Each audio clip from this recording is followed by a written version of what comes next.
Hi, everyone. I'm Steve Farrell, the Worldwide Executive Director for Humanities Team, and welcome to this 15-minute program with Pierre Pradervand. Pierre is a dear friend of Humanities Team and Global Oneness Day. He created a Global Oneness Day blessing just for today's program. Pierre Pradervand is the author of The Gentle Art of Blessing and soon-to-be released book called 365 Blessings to Heal Myself and the World. Blessing is one of the oldest spiritual practices of mankind and can be found in numerous religions and spiritual practices. After experiencing a devastating situation and having to quit his position, he was filled with resentment, which quickly turned to forgiveness and sending blessings to the people he resented. From then on, blessing other people became Pierre's joyful occupation. And welcome to Global Oneness Day, Pierre. It's great to have you with us. Thank you, Steve. It's lovely, lovely. Such a joy to be with you all and all those listening. Yes, well, and Pierre's coming in from Switzerland where he lives, and it's always such a joy for us. Pierre, thank you for being here. And I thought that we might want to just go right into our program by hearing this beautiful blessing that you created for Global Oneness Day 2017. Would that be a good place to start? With great joy. So shall I go ahead? Please, thank you. We bless thee, thou infinite love. For the clearest sense of oneness is in realizing that absolutely all is infinite life and its infinite manifestation. We bless thee that the unfolding of all existence is thine infinite life, making itself known in myriads of disguises as me, as my neighbor, whoever he or she may be. We bless thee that the tree in my yard or in yonder park, the flowers blooming all around us, the birds singing and the rivers flowing, those we have mistakenly labeled as our foes, the beggar in the street, and the 800 million suffering from hunger in the world, behind the illusory veil of matter, all are thine infinite life in one splendid expression. We bless thee for giving us daily the ever clearer understanding that every single living being, from the smallest micromolecule to the rolling of the galaxies, is the perfect expression of the undivided garment called divine life, hence sacred. Such is thine endless love for us, that thou wouldst bond us so intimately in this incredible experience called our planet, part of thine infinite, stupendous universe. And we bless our coming encounters with extraterrestrial beings, which have already been visiting our planet for many years, some say centuries, that we may welcome them with gratitude and love. For they too are simply different and maybe far more advanced expressions of that one infinite life which upholds us all in its tender care. May we welcome them with trust and a sane curiosity rather than with fear and rejection. May we not be turned off by what we could judge as strange, but be turned on in awe at the astounding creativity and abundance of this infinite, universal life force, taking on such myriads of expressions, including our brothers and sisters from other solar systems or galaxies. And finally, in a world which, seen under the lens of material vision, can seem so cruelly divided, may we consciously rest in and trust the seamless tapestry of life, which, seen under the lens of spirit, already unites us all on our common path towards humankind's higher destiny.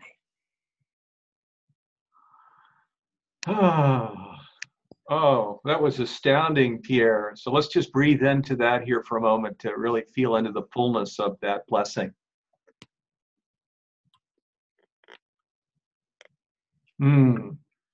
So that bathed the planet in a really beautiful way, didn't it, Pierre? And thank you so much for creating that blessing just for Global Oneness Day. And you know what I would like to add? I'm sure quite few people were surprised by the addition of the extraterrestrial beings which have been visiting our planet. I believe that you and I, Steve, might be the first generation to consciously encounter and welcome these beings. And it is so essential that we meet them as friends and not as potential foes. It is so important. We know there's a wonderful book by Stephen Greer, who's probably the foremost specialist in the world of extraterrestrials. He's counseled many US presidents. His last book, Unacknowledged, is just fascinating and shows that defense departments have had conscious material contact with these beings for well over 60 years. But no one has talked to the public for all sorts of very mixed reasons. And it's time it's come out and be really discussed, that we be prepared spiritually and psychologically to welcome these beings.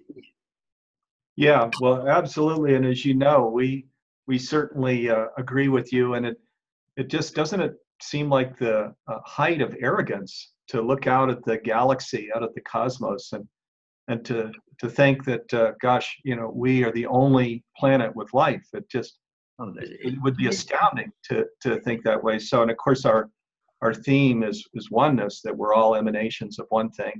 We call it the divine.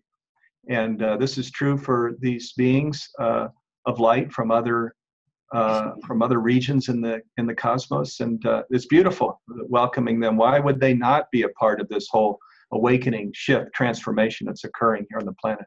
This summer at my workshops, 7,000 feet up in the Swiss Alps, we had at different times a small ceremony to invocations, just welcoming these beings if they wanted to come and visit us, and I would welcome them to come in front of our shrine, wherever they come. So I think we must be really getting ready at a deep level to do this. Yes, absolutely. And Pierre, let me just also talk with you a little bit about blessing, because I know your story. I shared it briefly in the introduction. Your joyful occupation is blessing. You were sharing as we were preparing here that the politicians in the world really need our blessing. And of course, the world, the earth, life needs our blessing. Humanity needs our blessing. How can people really come into the fullness of blessing in the way that you do? Can you just share a little?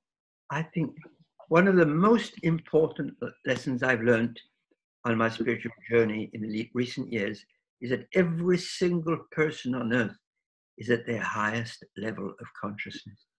And if you really get this, not with the mind, but with the heart, you can no longer judge anyone.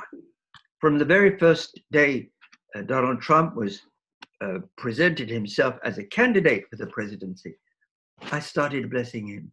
And I can say I've been blessing him practically every single day since then, that I feel real love for the man. Not only just, okay, I'll bless him, he needs it. But we are constantly saying we are all brothers and sisters on this planet, but to mean it, you have to feel it. And it's not evident to feel this for Mr. Putin or Mr. President Assad. I've had a little greater challenge with President Assad, but it's coming up.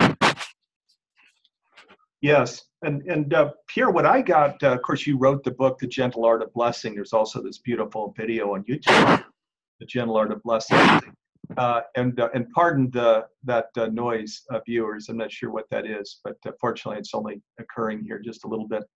But the thing that I got from reading that book was, as soon as my mind went to judgment of, of some unsettled feeling about something, to just be consciously aware that that's happening, and to immediately turn that around and just begin the process of blessing and blessing again and again and again. So that's what I got from your book. But how does that process work for you? Could you rephrase your question? Could you rephrase your question? What do you mean, how does the process work for me? How do I do it? Yeah, the blessing, just as you wake up each day and throughout the day, as you keep yourself consciously in this place of blessing, because I would say probably most our viewers would say that that's not the place that they're living in throughout the day, but many would say, I would like to live more like that. Well, for instance, take the newspaper or TV. Take any news program, and instead of cursing or just feeling angry, start gently blessing the politicians they are viewing or mentioning. Same thing with the newspaper. And what I love most is blessing public transport. It's my favorite place because I don't have a car, and so I take a lot of public transport. And we have wonderful public transport in Geneva. And with time, I just getting into the blessing is not words, it's getting into a feeling of deep compassion. For instance, I cannot see any form of suffering anywhere without immediately starting to bless the person with deep compassion. And it's an energy that comes from the heart. At moments, words are almost unnecessary. It's just this feeling, this deep feeling of compassion for the person concerned. And the more horrendous they are humanly, the more they need our blessing. Yes, they do. And once again, one way that I kind of distill this down is just to feel into that, of course, we're all sons and daughters of the living Spirit. Each person, and as you share, everybody's living at their highest level of consciousness. True also for people that are leading some of these right populist governments. So beautiful beautiful reminder to just turn that around, pick up the newspaper, as you say, each day, and just bless and bless and bless, and to train ourselves to bless others. And as you also mentioned, to bless ourselves, because it's so powerful. Blessing ourselves and our family all day long as well. Absolutely. For instance, I've been dealing with death row for over 20 years, and I've been receiving for many, many years, almost daily, information through internet on the crimes committed by those who've been condemned to death, and horrendous crimes sometimes. But when one goes into these people's, the childhood of these criminals, most of them have had such horrendous upbringing, one cannot judge. And I feel the deepest compassion for the worst criminals, because they are the ones who most need our support. And that'll be the last word. Wow. Well, stunning, Pierre. And thank you so much. Just really spectacular. Thank you for bringing in this experience of blessing. Thank you for giving me this opportunity. Oh, it's such a privilege and a pleasure. And next up is the Science of Oneness panel. This panel includes Nassim Harriman, Bruce Lipton, Greg Braden, and Lynn McTaggart. This panel will discuss the science of oneness, but also deeply spiritual topics. It's always one of the most exciting and well-attended Global Oneness Day programs. So be sure to stay tuned. Before we go to our next program, we're going to enjoy a oneness moment and experience 10 seconds of silence so we may connect with the divine within and each other. Let's go ahead and begin our oneness moment now.